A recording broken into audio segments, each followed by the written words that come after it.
Welcome into the DNVR Avalanche podcast presented by DraftKings Sportsbook, your number one sportsbook app out there. Use code DNVR. We are officially back. Dr. Dubs is in the house for so many reasons tonight. Obviously, the Avalanche win. AJ's losing his mind already. Oh my god, I hadn't seen the Burroughs-Bukestad fight till just now. Oh, really? Yeah. That's a big dub right there. Burroughs beat the life out of a man tonight. Oh my god, that is incredibly funny. He cold cocked him first shot. Just put him on his heels. Plenty of other reasons for shit, Dr. that's Dubs funny. to be in the building. First of all, we're back on our main YouTube channel. We're also live on our second one, just to remind you all. But come to the main YouTube channel. Come watch us back where we belong. It's all sorted out. And also shout out to Brandon Watson and his daughter winning the tournament out in Utah for the under-12 Lady Rough Riders, getting the job done.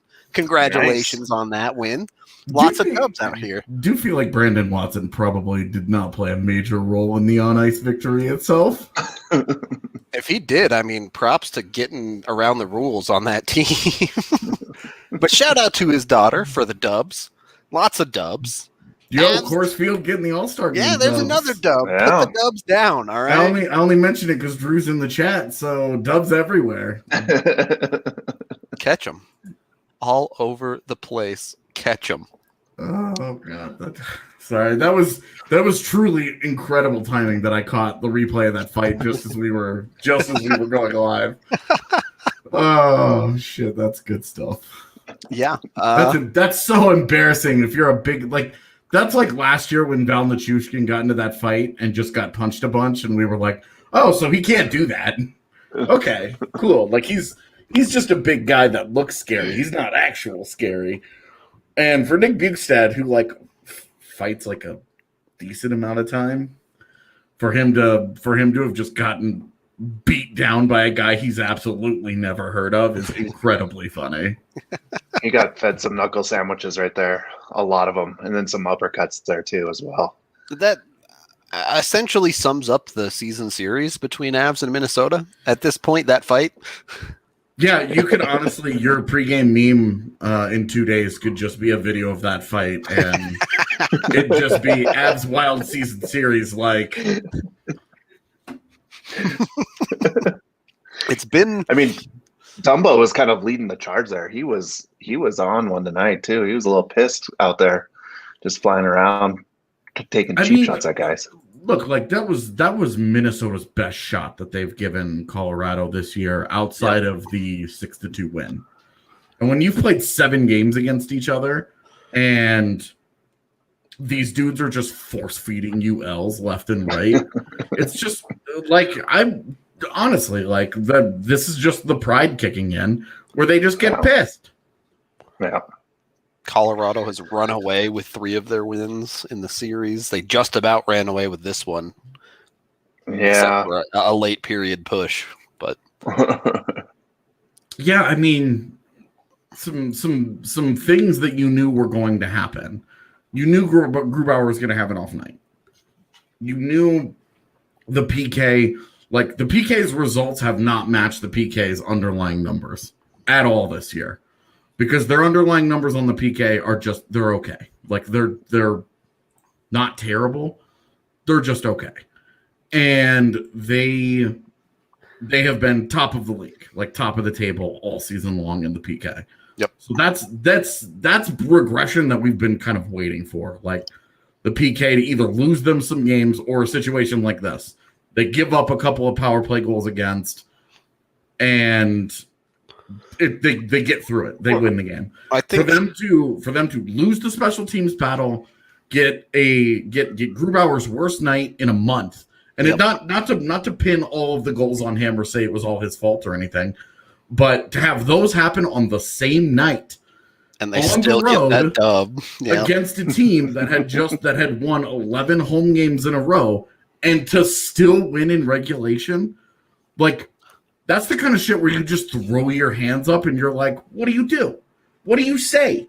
If you're Vegas, you're looking at this and you're like, everything went perfectly tonight. The Avs, if Vegas could have gone in tonight with the Avs knowing that the Avs would lose the special team battle and Grubauer would give up more than 3 goals, they would have absolutely felt wonderful about their chances to catch up in the standings. Instead, all they did was keep pace. Yep. That is, and when you start to break it down and you start to look at some of these goals individually, you look at it and you're like, look, puck luck really was not on Colorado's side on this one. The little bounces here and there is why Grubauer gave up 4. Yep. So it was a best case scenario in a lot of ways for both Minnesota and Vegas tonight, and they both lost. They both lost what they wanted. Like Vegas obviously smoked. Vegas put a stomping down, but also Ville Husso's best performance was all for naught, and now he's back. That was tough. Still time for them to give him a 6x6 too. So, would you say? Go ahead. I was going to say I just wanted to kind of talk about something that we talked about this weekend. Do you think the dads played well on the team tonight? Landy had a point. Saad had a point. Yeah, I suppose. Yeah, I mean, hold on, I'm going. Yeah, let's look this up. I just want to see how my prediction went. I mean, obviously, both guys had points tonight, so yeah. I feel like this was a good night for both dads and bachelors alike. Sammy needs to call up the girl and check if there's a bun in the oven or something, because he was great tonight. Oh my! That pass to McKinnon at the beginning of the second period was unreal. What do you do against that? Like, legitimately, how do you defend a team that can make that pass to a guy who can skate like McKinnon? I don't know how you stop that. Well, first of all, if you don't have Jordan Greenway marking McKinnon in the center of the ice, like Jordan Greenway is a fine two-way player. To be honest, a guy that would be a perfect fit for what Colorado really needs if he was available. But that's not the guy that you want. I mean, if he was, okay, put him in Colorado. Colorado's playing Edmonton. Is he the guy marking Connor McDavid in the middle of the ice? Hell no. Nope. That's not what you want. That's just the Avs taking advantage of Minnesota in a good matchup. Yeah. And that's where, again, this is where the Avs, why have the Avs gone on this streak? It's a lot to do with their best players are bringing it every single night. And even when they're just okay, or they just get, hey, they give you 2 goals. Well, your depth is stepping up and giving you goals here and there too. So, I mean, they're not messing around right now. They're getting production from all over the lineup. We talked about their scoring woes in the bottom 6, kind of continuing here. That fourth line, there's decent energy and all that, but it definitely has taken a step back with the O'Connor injury, because they're now playing 2 NHL players instead of 3 on that line. So it's taken a little bit of a step back, but not to the point where you're having too much of a problem with it. Although if you're a fourth line guy, you can't be taking penalties in the third period and letting teams climb back into shit. Also, if you're Ryan Graves, just knock it off, dude. That's pretty simple. That's pretty simple advice right there. He's got better in his game. We've seen it. This was a bad night. Yep. This was a bad night with a dumb penalty in a big situation.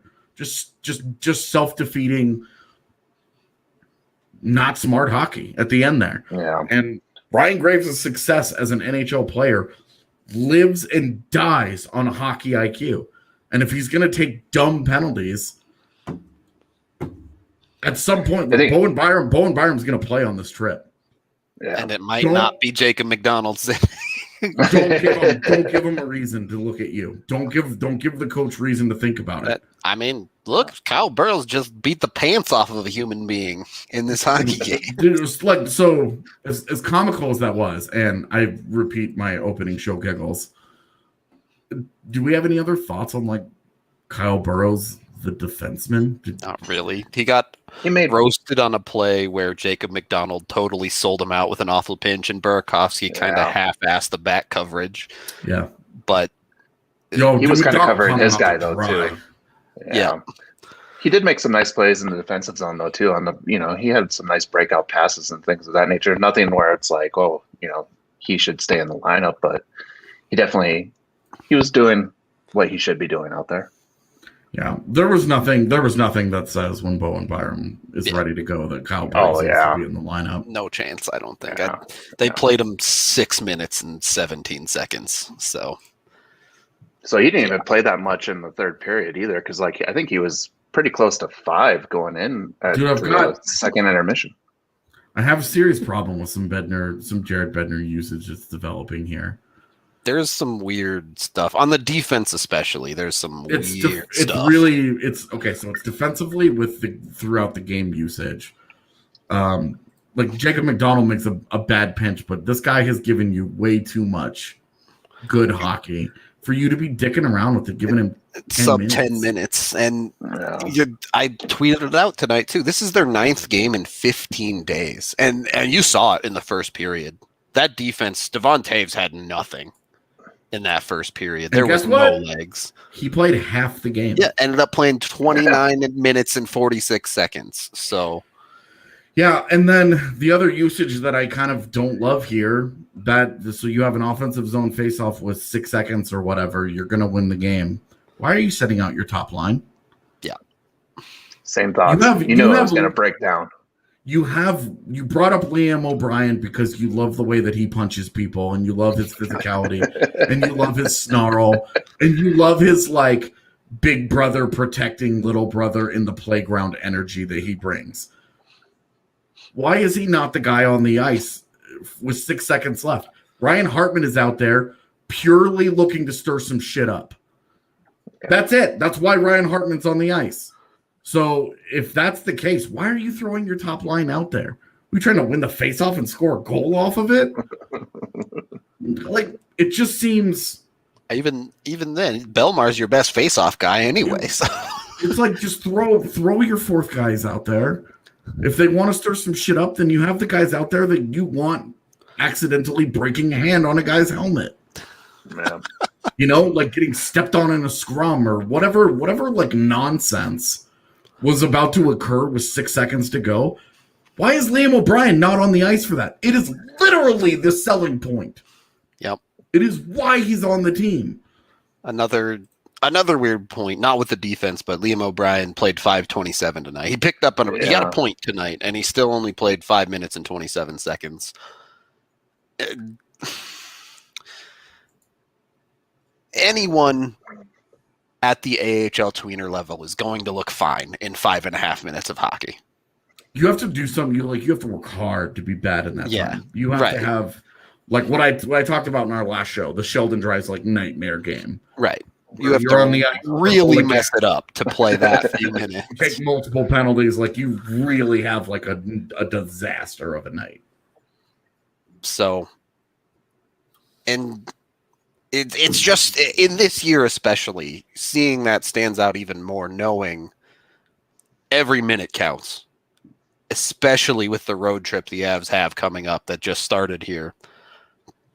You need to find guys minutes to rest where they can instead of grinding some of these dudes to paste. A significantly bigger problem on the defensive side. There's only Rantanen hit the 20-minute mark for the forwards, but yeah, it's weird usage to say the least. They're gonna have to start. Yeah, they're gonna have to start ramping that down right before the playoffs start here. Like, you got to start resting guys and giving some guys some bigger expanded roles and see what they have, because it's not guaranteed that in the playoffs that everyone's just going to be healthy and you're just going to roll through, right? Like, there's going to be some adversity that pops up, and you're going to want to have those players, have some of that ice time to have an understanding of what they're going to have to bring, especially in the playoffs, because everything just gets ratcheted up, right? Like, it's not like a regular season game there. So you might as well start getting those guys kind of used to seeing some of that ice and get those players out there, basically. I mean, look, there's still a battle as to what position teams end up win in this division, but the division is kind of over. Like, Colorado and Vegas are making it for sure. They've created a significant separation from Minnesota now with this win tonight. Well, and Minnesota's 10 points ahead of San Jose. Like, right. they're not even close to falling out of it. It's St. Louis, San Jose, and Arizona deciding who's going to be fourth team in. Yep. Who's Colorado's sacrificial lamb in round one? Pretty much. If you're Arizona at the deadline right now, are you even messing with trying to add at the deadline just to go and get waxed in the first round? Dude, they should sell. They should just keep building because should they sell? Should they just say, hey, we value a playoff we could say back-to-back playoff appearances. Let's do this thing. There's no reason you can sell and still make the playoffs. I'm just saying, like, if you sell and you miss the playoffs and you already have a fan base that has a problem with your ownership group, it pushes it the wrong way, right?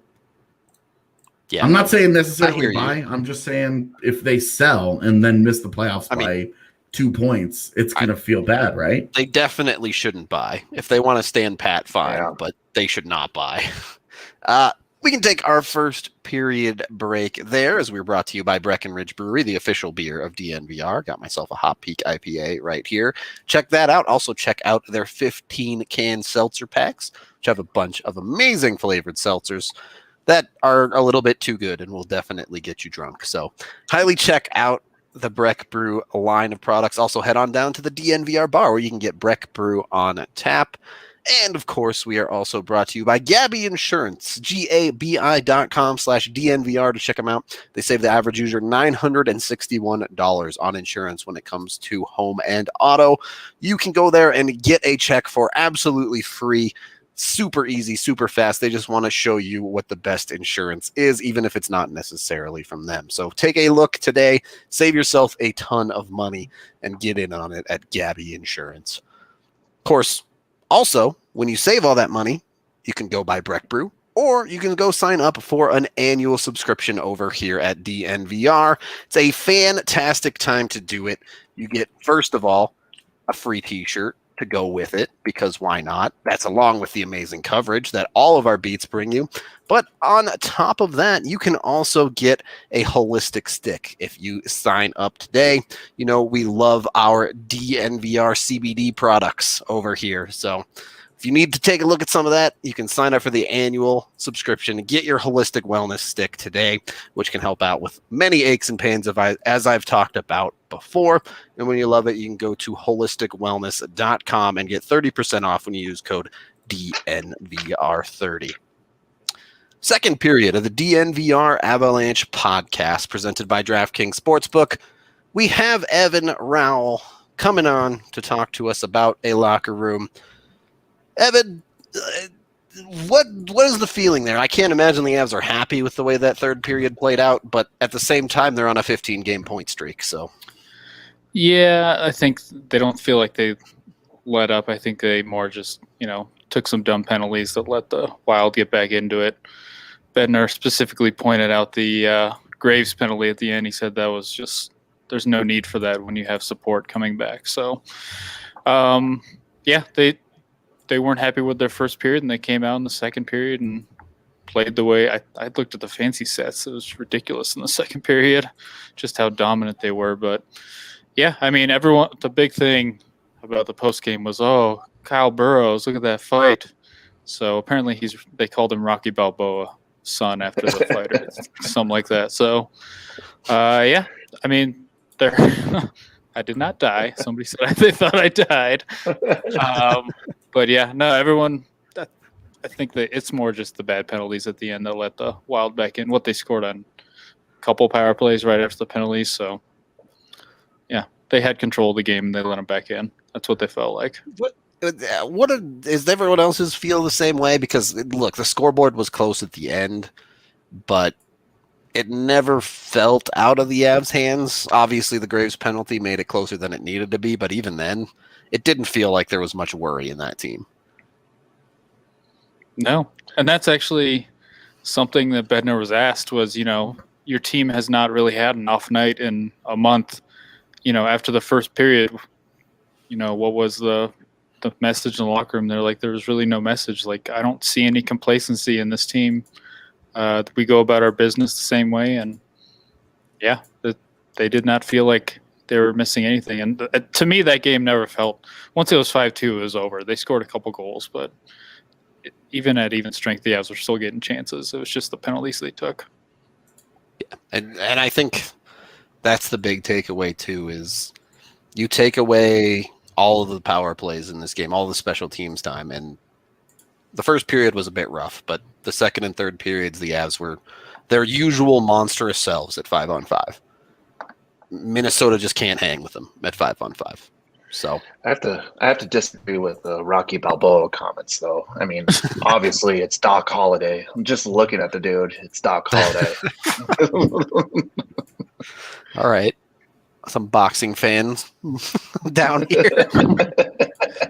He didn't even look like his hair was just fine in the penalty box. His hair was not messed up at all. I guess that's what happens when you are the sixth defenseman on this team. You play 5 minutes a night and you're not get tired. Yeah, it's part of the formula right now for the Avs side.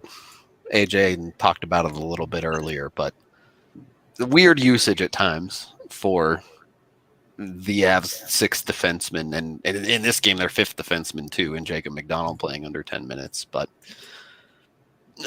I don't know, when you're on a 15-game point streak, you can't nitpick it that much, can you? So it is what it is. If it ain't broke, don't fix it, I suppose. Moving through the rest of this game, you saw obviously the elite version of Nathan MacKinnon show up in the second period. That's something Avs fans are extremely used to at this point. But that explosion of goals saw a little bit of everything. You saw pucks on net from outside. Calvert struggles with a rebound, and it's Andre Burakovsky, the man in the right position, doing some of those little things that we've asked more of him for over the last handful of games, where it's been a struggle at times for him. Gets one, confidence there. Then you have the Brandon Saad goal on which he cross-checked the ever-living F out of Jared Spurgeon, but it's legal because you're in front of the net. It's a battle. I enjoyed Rycroft being like breaking it down and being like, it was really soft because Spurgeon was trying to play the puck with his skate, and it was like, bro, cross checks him in the back, man. Like, come on, let's just call a spade a spade. Said they got lucky on it. Saad's doing exactly what he should be doing. They got lucky he didn't get called, and then he bangs home the goal, and they're all kind of like laughing about it. Nah. And a bit later, they called a baby soft cross check on Mikko. Yeah, and it really beautifully illustrated the difference between cross check at center ice and cross check in front of the net. Yep. Where one of them, the officials are just like, well, that guy's still alive, so it's fine. And then the other one where they're just like, oh, hey, you could have hurt his hip if you had hit him a little harder, sir. Okay. The one in front of the net was great too.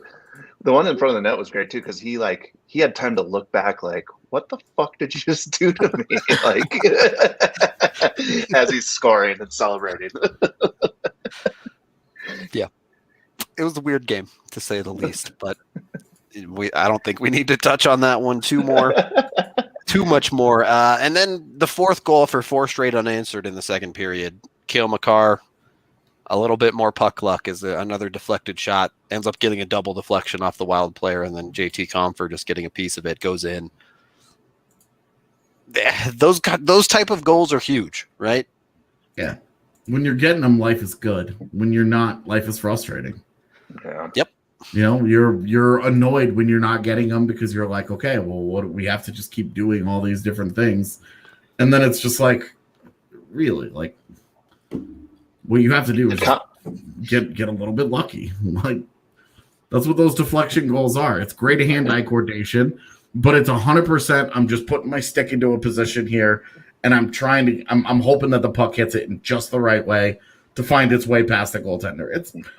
It blows my mind that it's such a huge part of hockey, because it's the only thing in baseball in all of sports that I think is just like pure luck based, where you're just like, I'm going to try and do a thing, hope that I get lucky, and it's just like accepted as a part of it. Imagine if like baseballs weren't round and like errors on shortstops were like, yep, those just happen sometimes. Yeah, well, and it's like not his fault. Like bunts, like if they had no idea what a bunt was going to do. Yeah. You know, like you're just like, you're putting the bat out there and you're just like, well, we'll just see how this goes. Bunts move like knuckleballs, and it's just like, what is going on? Yeah, where you're just like, we'll just see. I just like when you're getting those things, it's great. Like the hand-eye coordination is absolutely like that's totally for real. That's not a luck thing. Yeah. But how the puck, what the puck does after it's been deflected, you can have generalities on that. You have all day long, but you are getting lucky with where that thing, especially like your back is turned. You don't know where the goaltender, like, don't tell me that you can. It's why you don't see guys repeat like 12 deflection goal seasons. Like Joe Pavelski's made like a career out of it, right? And it's like maybe a quarter of the goals that he scored in his career. Yep. Like it's 100% a skill in terms of the hand-eye coordination, but what happens when that thing gets deflected is not on you. You basically have two you have two, like, it's either going to go up higher, you're shooting to tip it higher, or you're tipping it lower. Right. Those are the two things you can basically control, and then from there it's just like half the time it's not even going to hit the net, you know, depending on how far out from the net you are. Well, like I've watched Landeskog practice it after practice for years. He stands there in front of it, and like with no goaltender and no defense, you look amazing at it. And then you start throwing game elements in there, and you're just like, it's one of the reasons why my favorite tip-in goal maybe ever was the Landeskog one in New Jersey a couple of years ago, where he was falling down. Part of his hat trick one. Yeah. And he just stuck YOLO's the stick out while he's getting knocked down. And it just goes off his stick and in, and you're just like, that's both incredible and incredibly funny. Did Compher actually touch that? Like, I know that he's credited for the goal. Yeah. Okay. Definitely did. Yep. Yeah. Unlike that other one, Once Upon a Time, but the Rangers overtime goal. Yeah. I would also just like to say Joe Thornton had a tip against the Avs one time where he was skating. He was cutting from the corner and going to the front of the net, and he put his stick behind him. Yep. And it deflected off of his blade, and it went into the puck-sized hole. And I'm assuming it was Varley in net, but I just remember laughing my ass off because I was like, he could spend they could try that 5,000 pucks and he wouldn't be able to do that again. Oh yeah. Got to be careful talking about Joe Thornton's tip though. It was just so perfect, and I just thought it was incredibly fun. Make sure he hasn't scored 4 goals that night. That's all I'm saying. Yeah. In Joe Thornton's career, that's never been a concern. Anyway, Evan, what is your take on the downsides of this game? Because we kind of talked about the PK being weak, the goaltending not necessarily weak, but certainly not Grubauer's best game. How harsh are you going to be in the grades tonight? Well, I think I know Berkey had a goal and assist. I still thought he was bad. And I think he's been bad for a while now. Yep. But the points are starting to come, so it looks like it. But yeah, and Kadri's getting a lot of shots on net, but he's trying to dance through everybody, and it's starting to get a little annoying. That second line has just been really inconsistent for me. And I think Bednar said so after the game as well, that he thought they were just okay. And then beyond that, I think Girard and Makar kind of carried the defense tonight, because I thought that was maybe Devon Toews' worst game of the year, at least to me. And I saw that he played 30 minutes. I think he just looked like that. The goal that went in off his skate, he had a chance behind the net to get the puck, and he just looked like he didn't have the energy to make a play there. And then, he got in a battle in front of the net and went off his skate. But he just looked tired most of the night, and I think, he's going to have off nights. But, Makar and Girard were probably the two lone bright spots on the defense. And I mean, Burrow's had some decent moments considering he only played like 6 minutes. All right. So, not too bad, all in all, considering the Avs gave up 4 goals in this game. Should we just bury this hatchet? Like, one bad game from Grubauer means nothing? Yeah, and I don't even really want to get too much into it was a bad game. I don't think it was that bad for him. I think it was I think to say it was an off night is fair, and to say that he was a little unlucky is also fair. You know, the third, the goal that goes off Taves, yeah, what's he gonna do? Yeah, what are you asking him to do differently there? Sure, I think that's fair, but I don't love the first goal against. I understand it's a centering pass and a one timer. And it's not a particularly special shot that beat him though. Yeah, and I'm not out here well, Grubauer should have had that. I just not calling it soft, not calling it a great goal. Just it's one of those ones that happens, and it's one where I think if Grubauer is totally locked in, he probably stops that. He stops it even before, right? Because he makes he stops the pass with his paddle. Yeah, but he doesn't sweep it to the corner. He just kicks it right out to the slot. Yeah, and that was the bad luck involved in it, right? Yeah. If it was a split second sooner, it's going back over basically into the corner instead of straight out to the guy's stick. Yeah. The second goal, I thought for a second, I was like, wow, did Hartman really mean to fake shot and then dump it over to Buke's head? And then I saw the replay. I was like, why did I think Ryan Hartman was doing that on purpose? It's Ryan Hartman. Again, bad luck there, because if that guy, you'll take your chances with Ryan Hartman shooting on that break. Yep. I trust Gravy. I trust Gravy has the thing, and for it to have gone that way, where it was it's nice improv there by Hartman, but that in the future he might remember that and be like, maybe I shouldn't shoot this, and make a different decision next time, maybe. Yeah, well, and then that was the last time Nick Bukestad had fun in the game, because Kyle Burrows beat it out of him. Immediately destroyed him for wanting to start something. So, which, hey, by the way, a sixth defenseman for one of their only offensive players going that night, worth every time. Yeah, good trade-off. All right. We can take our second period break there, as we are brought to you guys by DraftKings Sportsbook. One of my favorite tournaments of the year is coming up, and that is the Masters down at Augusta. I know I'm weird for liking watching golf, but I'm into it. It's weird that it's the Masters in particular that you're a fan of. I just like it. I don't know what to tell you. It's one of my favorite golf tournaments. Head on down to DraftKings Sportsbook, and you can get amazing bets, 101 odds on the golfer of your choosing to finish in the top 10. They don't even have to win. and you get 100 to 1 odds on them in the top 10. If you feel like you got a good read on somebody at the Masters, go sign up at DraftKings Sportsbook with code DNVR and make yourself a good bet. Of course, you can always bet on a bunch of other things as well, whether it be hockey, basketball, baseball, football. Evan's giggling about something. I see Blaze cracking up there too. Robot bikini racing? That's what I saw too. Oh, no. DraftKings has got all wild stuff. I got to look for this. I'm getting into that one.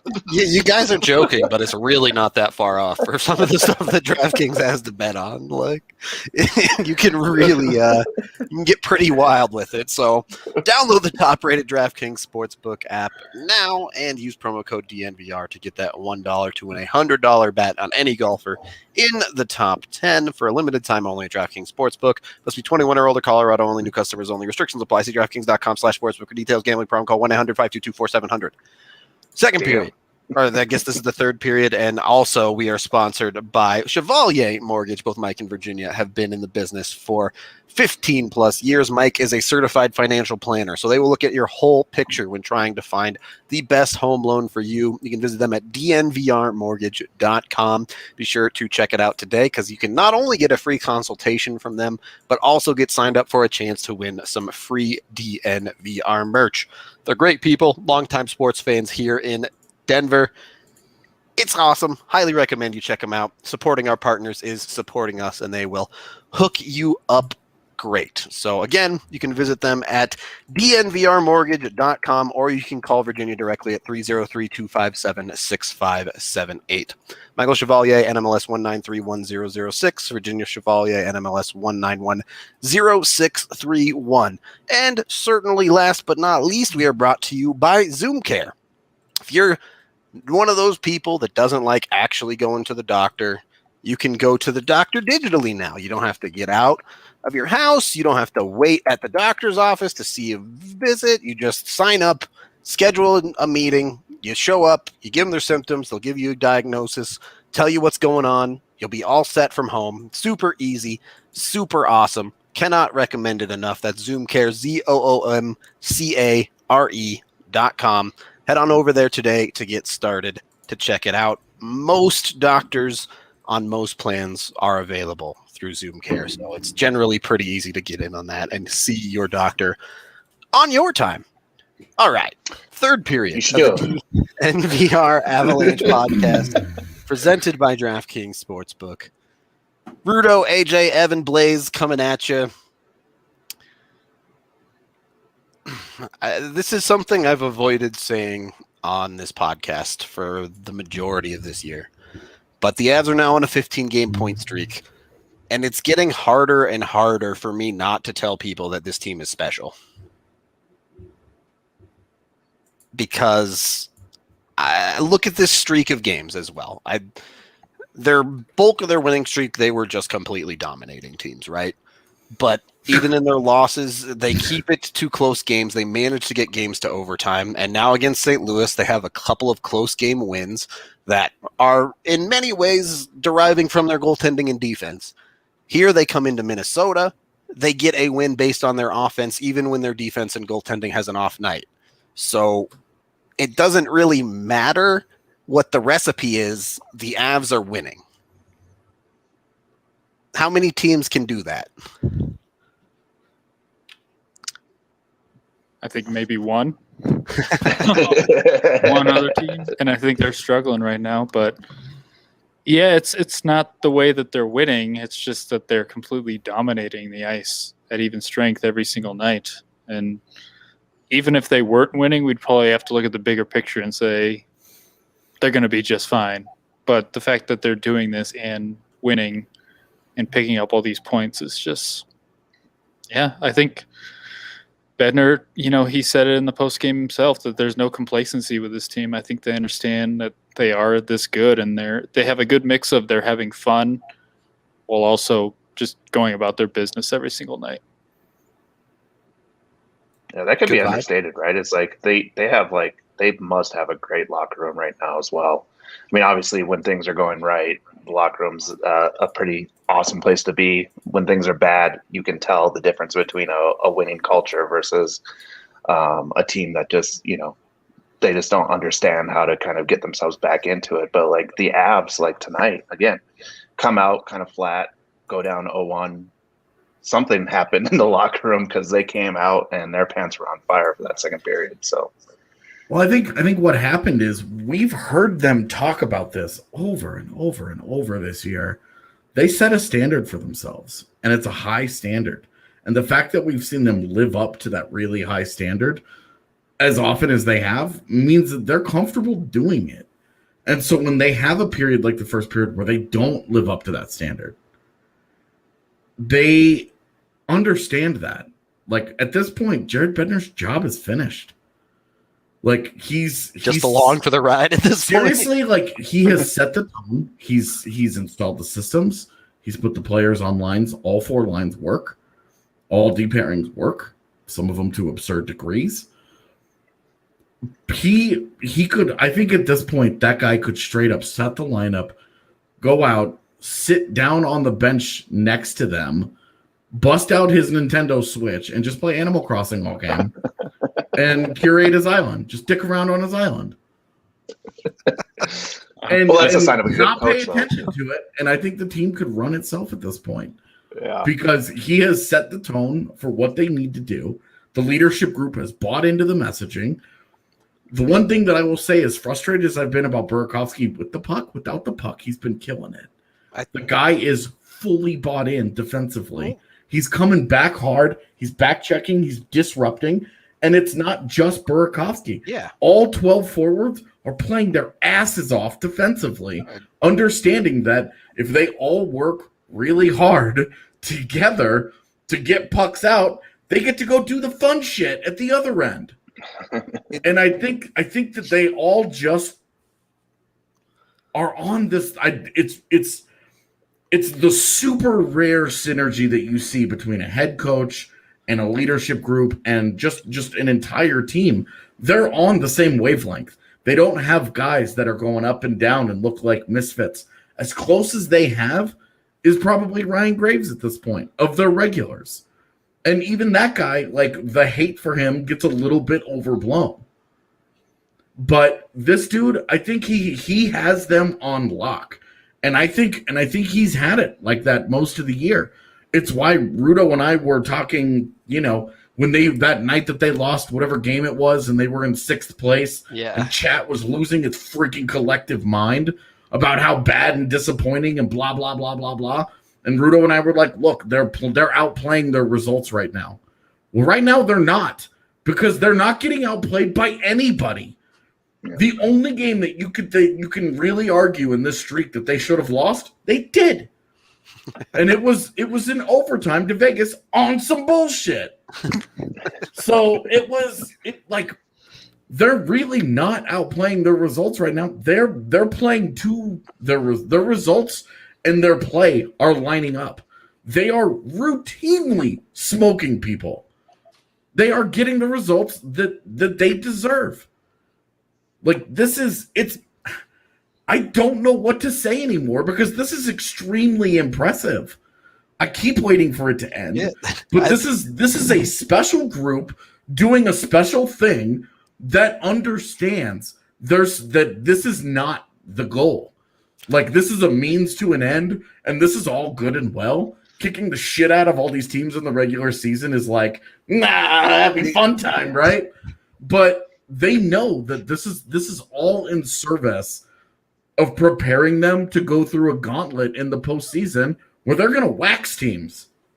The Avs are so consistently good right now that I'm consistently worried about what we're going to talk about on post-game podcasts. I don't know what to write in post-game content anymore. I'm just like...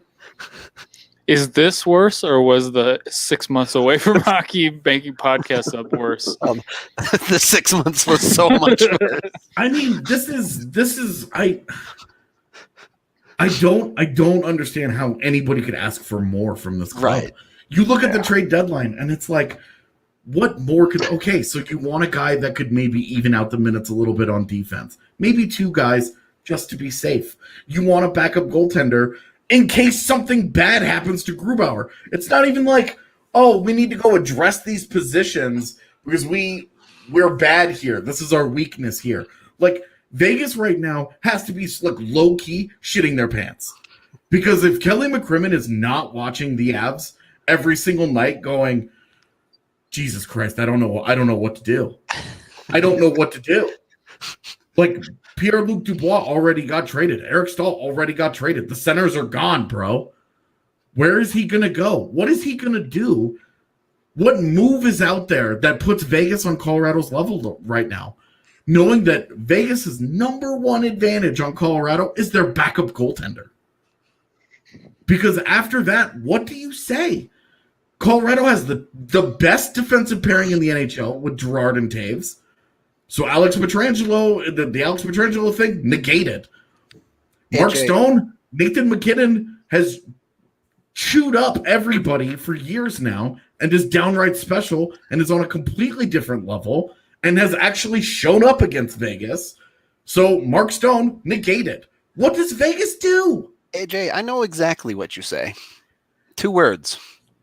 Oh boy. I was waiting for a Manscaped something. I have all the respect in the world for how good Vegas is. But from a Vegas perspective, I don't know what they do. I don't know how you prepare for a 7-game series against the best version of Colorado. If you get if you get one that's got some injuries, obviously if you get a non-Philip Grubauer version, like if they're playing really poorly and they're getting C games out of the Avs or whatever, like, okay, that's one thing. But if Colorado's living its best life and you just have to plan for the postseason for that to be the case, what do you do? Is that not the craziest part? Like, this isn't even the best version of Colorado. There is no Bound Byram. There is no Logan O'Connor. They're playing their Eric Johnson. Well, that one's probably not coming back, at least in the regular season. But this team is insane. We're talking about Kyle Burrows, who is at best the 10th defenseman on their depth chart, playing tonight and looking solid. And going positive in shot share. Right. Like, it's incredible. It's just so out of control right now. Look, I am fully of the belief that whenever this streak ends, at this point, I'm just like, whatever. Right. Whenever it stops, it stops. But there will be like a 5-5 stretch sometime after this. There will be that emotional letdown. They are still humans. They're not robots. Like it will happen at some point, right? Yep. You just hope it's not the first round.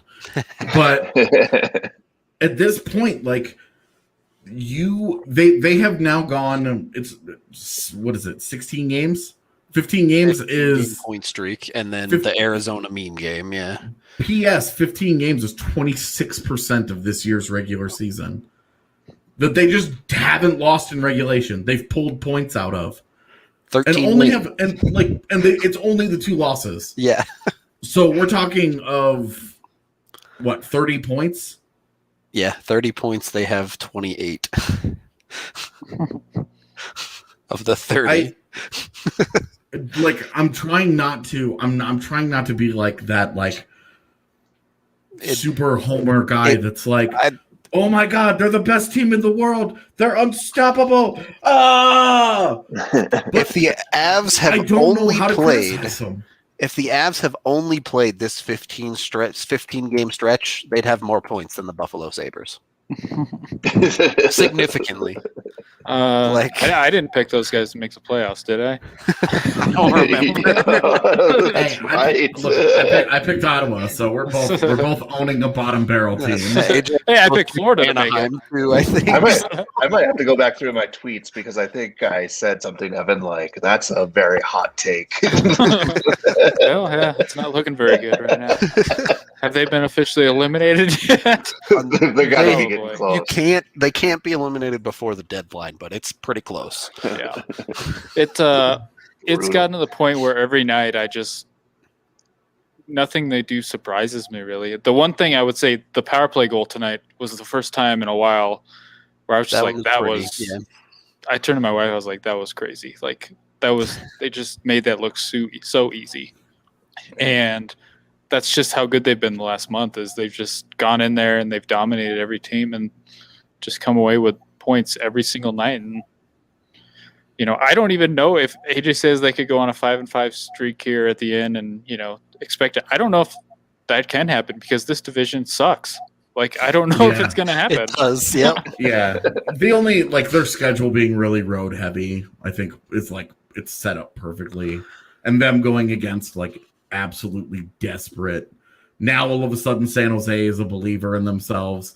St. Louis needs every point they can get. It's going to be desperate. You got to turn that ship around. It's they still have 2 games against Vegas. It's, the Anaheim game should be be free. Chat, I see y'all talking about all of the people the Avs need. Go watch our other series here on YouTube on this channel, the new channel, or rather the main channel. If you're not subscribed. You get updates for our live stuff, but also all of our other videos, which include, we currently have 3 episodes out of the Avs trade deadline frenzy, have 4 more coming before the deadline. So if you want the info on who the Avs could, should, would be targeting, that's where you can find it. Highly recommend you go check that out. Probably going to do another one too. Yeah, there's a good chance we add some more stuff to that. So there you go. It's right there, up in the playlist. 1337. That was done on purpose. Yep, definitely. We're definitely elite, confirmed. So, yeah, highly recommend you check out that series. Let's move into final thoughts here, because the formula is pretty simple. It doesn't matter how the bread gets made, but the bread is better on the Avalanche side than whatever the bread of the other team has, right? That fell apart quickly. Yeah, it did. that metaphor fell apart. All right, so if you're at a bread competition, if you're running down a hill chasing a wheel of cheese, that should be on DraftKings. Oh my god, I would bet so much money on that. That stuff is tremendous to watch. Low-key favorite sport in the world. Love to see it. Blaze was such a fan. Yeah, he's like, I'm out. I'll see you. Final thoughts? Yeah. My final thoughts, when they said on the Altitude broadcast that the season series with Minnesota ends on Wednesday, I was just like, oh, thank God. Like, no more. Finally, these series are coming to the end, because I'm so sick of all of these teams. Oh, see, I'm not tired of like LA and Anaheim, because it feels like they've been spread out properly. I'm also not tired of St. Louis, but we will be. That's coming. I went to all the Anaheim games this month and at Ball Arena, so I am very sick of watching that stupid team. So Vegas, I'm not sick of, because those are actually entertaining, even games, and it's good hockey. But when they said the Minnesota series is over on Wednesday, I was like, oh, I'm so happy. I think Anaheim might end on Friday too. Minnesota just feels to me like the total poser wannabe tough guy hockey team that really isn't. And every time the Avs drop a hammer on them, they're like, "Oh, now we gotta goot it up." Well, it's like 6 seconds left, and like the puck goes in the corner, and it was like, just end the game, dude. It's over. Yeah. What tone are you setting in a season series that's 5-1-1 tough guy? Especially when Dumba gets like the headlock from Landeskog and is brought to the ground too. Well, and it's honestly ridiculous. I understand when you're in a playoff series and you're like, we'll see you in 2 days, and like everything's fine, right? Like your whole series is built up, or your whole season is built up to that matchup, and that's live or die. Every game is live or die, and you're like, we're not backing down from you. Like, it's a 5-1-1 against Minnesota this year with multiple blowouts. What point is Matt Dumba and company making? Oh, you're not gonna back down while you're getting your ass kicked again? Like, oh, you guys had a ton of shit go your way tonight, and you only lost by 1 this time. We still ended your 11-game home ice winning streak. Like, we were the last team to beat you here. Now we're the next team to beat you on Wednesday. Like, great.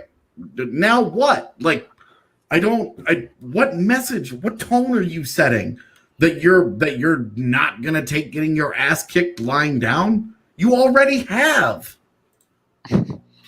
I did not know Matt Dumba was still playing this season because it's like twice this year his leg is bent the wrong way. I was like, you're still playing against the Avs? I've been thrilled that both of those injuries, which both looked bad when they happened. Yeah. He just came back. Yeah. Oh, Landeskog was giving some rabbit punches at the end in the scrum. Pretty fun to watch.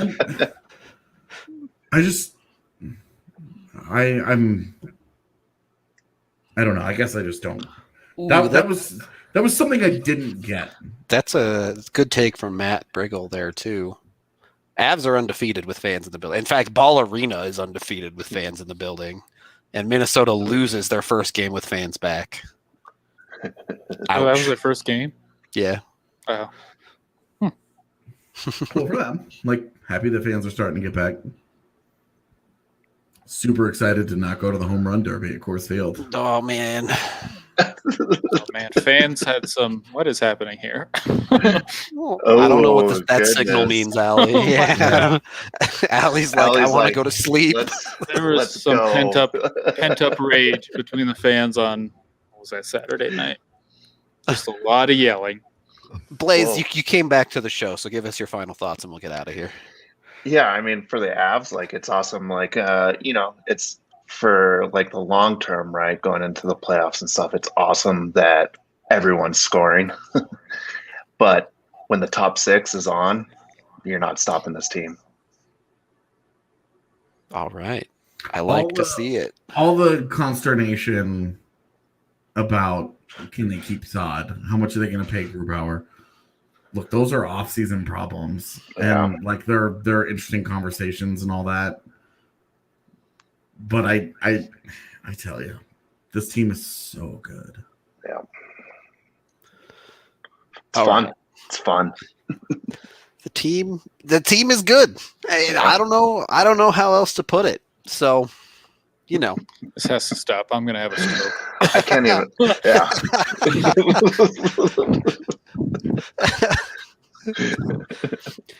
Well, don't have a stroke, but if you're looking for a stroke, what did I do?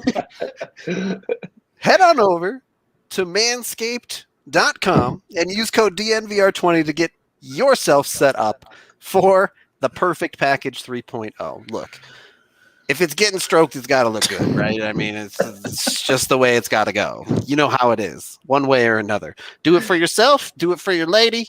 Have your lady do it for you. It works for everybody. All right. Don't assume. Doesn't have to be a lady. Whatever's doing the stroking. Yeah, sure. That's fair. It don't matter. No kink shaming. Whatever's doing the stroking, they've got to be enjoying themselves too.